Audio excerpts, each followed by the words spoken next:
continues to use Caitlin Clark when it comes to these CBA negotiations, and it's quite obvious why. She is the only leverage, the only type of leverage that the Players Association has. She is the only bargaining chip the players have that the owners look at and say, I'm not sure if we really want to lose that. That's it. And the second reason, well, because if they didn't use Caitlin Clark, the amount of money that Caitlin Clark has made the league is insane, and she's getting 0%. That direct quote from Nafessa Collier shook the entire WNBA. It laid bare a brutal truth about the league's financial structure, sparking outrage and igniting a firestorm around ongoing CBA negotiations. This wasn't just a soundbite, it was a declaration, a stark measure of value, and an undeniable moment that put the entire Players Association strategy on display for all to see. The numbers simply didn't add up, creating a massive chasm between contribution and compensation, a chasm that Caitlin Clark now embodies more than anyone else. The silence that followed was deafening. Let's see a little piece of what Nafessa Collier said most recently that has people saying this. Quote, "The amount of money that Caitlin Clark has made the league is insane, and she's getting 0%. She gets less than $80,000 a year, and she's bringing in like hundreds of millions of dollars." Nafessa Collier on the WNBA's current CBA deal. "The amount of money that Caitlin Clark has made the league is insane, and she's getting 0%. She gets less than $80,000 a year, and she's bringing in like..." Nafessa Collier's repeated use of Caitlin Clark's name in these high-stakes discussions isn't accidental or malicious. It's a calculated strategic move. She is quite literally the only bargaining chip the Players Association possesses that makes owners sit up, take notice, and truly think dollars. Without Clark's unprecedented impact, the WNBPA's demands risk falling on deaf ears. Dismissed as just another set of grievances, she represents the tangible, undeniable financial power the league has suddenly unlocked. A power that makes ownership nervous about losing its golden goose. This isn't about personal animosity, it's about undeniable economic leverage. It's the same example with the NFL. You can use Caleb Williams, whatever first round pick you like to use, boom, inject them. They were never Andrew Luck, they were never a bigger name, a bigger brand, a hotter commodity than the league that they entered. However, in this case, Caitlin Clark is. Caitlin Clark came into the WNBA already bigger than the WNBA and continues to be bigger than the WNBA. So in this case, the rookie scale, the rookie contract is unfair, but business is business. If you guys want to... Owners, in their heart of hearts, know this to be true. They might not admit it publicly, but the thought of losing Caitlin Clark's drawing power in any potential labor dispute is a terrifying prospect. Her mere presence at the negotiating table, even indirectly, forces them to reconsider proposals they might otherwise dismiss out of hand. She is the undeniable, I'm not sure if we really want to lose that moment for team executives and league management. Her value isn't just about points scored, it's about butts in seats, eyes on screen, and jerseys sold. This is a game of dollars and cents, and Clark is suddenly the biggest cent in the room. How much revenue you bring into the league, you should be compensated for that. You know what? I agree. I agree, but does that coin work both ways? For all the players that don't bring in anything to the league, should they be compensated for their zilch contribution as well? Should they get $15? $20? Not an hour, just 15, 20, 30 bucks. Here, this is your contribution to the W. Here's 30 bucks. To the people that have been around this league for the last 5, 10 years. The brutal truth is, if the WNBPA didn't continually invoke Caitlin Clark's name in every interview, every article, every public statement regarding these negotiations, nobody would pay attention. It's a harsh reality, but for a league striving for mainstream recognition, Clark is the magnetic force. Without her, the casual fan, even some non-casuals, would simply shrug and move on. Out of sight, Out of mind becomes the unfortunate mantra. The WNBA understands that Clark provides the essential spotlight needed to draw eyes to their critical fight for better pay and conditions, a spotlight they desperately need. Game gets 500,000 views on national TV, you get 10 grand. For every game that gets 500,000, you get 10 grand. For every additional 250,000 that watches, you get an additional 10 grand. If the game hits 1 million viewers, you get 250,000. Every single game that gets 1 million viewers, you get 250,000 in your pocket. Oh, well, only a certain team would be able to reap those benefits, right? You're probably not on board with that. All right, let's go with attendance.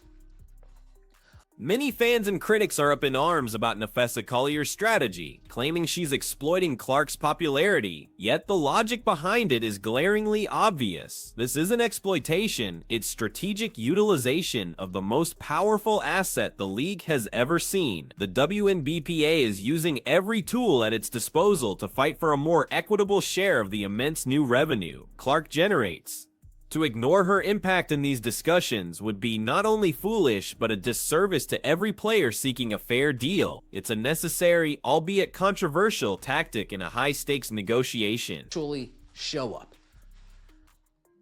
If the building's 75% capacity, you get 5 grand. If it's 90% capacity, you get 7,500. If it's 95 or more percent capacity, you get 10 grand for every single game. Well, only one team is probably going to reap those benefits. Probably a few teams. The Liberty might reap some of those benefits. The Aces might reap some of the Lynx might not reap those benefits. Because remember, you guys, Collier's statement didn't just highlight Clark's minuscule rookie salary, less than $80,000 a year. It drew a direct line to the hundreds of millions of dollars she's bringing into the league. This staggering disparity is the core of the controversy. How can one player generate such astronomical revenue and yet receive a disproportionately small fraction of it? It's a question that challenges the very foundation of the current collective bargaining agreement and rookie scale, forcing a re-evaluation of how true market value is defined and compensated in professional sports. The numbers are simply mind-boggling for any fair-minded observer. Now that I'm thinking about it, that CBA deal, that's not too bad. Let's get into the article. Like the video, comment, subscribe real quick. Multiple sources told Front Office Sports that the league's most recent proposal included substantial increases to player salaries. A supermax near $850,000. Of course, folks, I was just throwing out numbers before. Keep that in mind. I'm just throwing out numbers. That's it. I'm just throwing out numbers. And a veteran minimum around $300,000. But a revenue sharing model similar to the current structure, which is implemented only if certain cumulative targets are hit and includes just league office revenue, not team revenue. Every major professional league, NFL, NBA, WNBA operates with a rookie scale. Draft position dictates a set salary, a threshold that rookie players cannot exceed, regardless of their immediate impact. Caitlin Clark, as the first overall pick, received the maximum allowable under this established system. On paper, it's a straightforward, agreed-upon structure, but her case exposes the rigidity of this system, revealing a severe flaw when an athlete's market value instantaneously shatters all pre-existing projections. This isn't about breaking rules, but about the rules being fundamentally unsuited for a player of her magnitude. Quote, "We are being so grossly almost taken advantage of, and it should be illegal," Minnesota Lynx forward Nafessa Collier told Glamour magazine in a recent interview. "The amount of money that Caitlin Clark has made the league is insane, and she's getting 0% of it because we have no rev share. She gets less than $80,000 a year, and she's bringing in like hundreds of millions of dollars. It's insane." Again, they need to mention Caitlin Clark because it's the only way people are going to pay attention. If both parties did not agree to an extension, they could continue negotiations in good faith without a CBA in place, as is common in labor negotiations.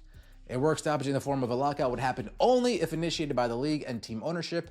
This would bar players from What makes Clark's situation truly unprecedented in professional sports is her instant, overwhelming impact. Unlike LeBron, Zion, Anthony Davis, or even Andrew Luck, who were massive stars entering their leagues, none were ever bigger than the NBA or bigger than the NFL on day one. Clark, however, entered the WNBA already a larger brand than the league itself, and she continues to dwarf it in terms of drawing power and public interest. This phenomenon is a unique challenge, one that fundamentally breaks the traditional model of player valuation and revenue generation. It's a game changer no one anticipated.